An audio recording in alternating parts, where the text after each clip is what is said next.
തൊഴിലുറപ്പ് workers federation AITUCയുടെ നേതൃത്വത്തിൽ ധർണ നടത്തി. പുതിയ തൊഴിലുറപ്പ് നിയമം പിൻവലിക്കണമെന്നാവശ്യപ്പെട്ടാണ് ധർണ നടത്തിയത്. ഓച്ചിറ മണ്ഡലം കമ്മിറ്റിയുടെ നേതൃത്വത്തിൽ ഓച്ചിറ ഹെഡ് പോസ്റ്റ് ഓഫീസിന് മുന്നിലായിരുന്നു ധർണ. പുതിയ തൊഴിലുറപ്പ് നിയമ ഭേദഗതി പിൻവലിക്കണമെന്നാവശ്യപ്പെട്ടാണ് ഓച്ചിറ മണ്ഡലം തൊഴിലുറപ്പ് വർക്കേഴ്സ് ഫെഡറേഷൻ AITUCയുടെ നേതൃത്വത്തിൽ ഓച്ചിറ ഹെഡ് പോസ്റ്റ് ഓഫീസിന് മുന്നിൽ ധർണ നടത്തിയത്. AITUC സംസ്ഥാന സെക്രട്ടറി അഡ്വക്കേറ്റ് R. സജിലാൽ ധർണ ഉദ്ഘാടനം ചെയ്തു. സമരത്തിന് ആധാരമായ വിഷയങ്ങളെ സംബന്ധിച്ച് ഇവിടെ സ്വാഗതം ആശംസിച്ചുകൊണ്ട് വിശ്വ സഖാവ് കുറച്ചേറെ കാര്യങ്ങൾ ഇവിടെ സൂചിപ്പിച്ചു കഴിഞ്ഞിരിക്കുകയാണ്.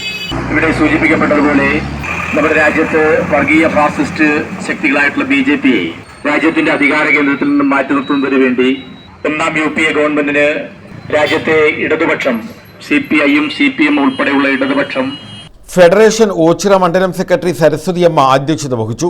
KP Viswavatsalan, S. Krishnakumar, Gely Shanmughan, S. Geethakumari, Ananthu S. പോച്ചയിൽ തുടങ്ങിയവർ പങ്കെടുത്തു. News bureau, Ochira.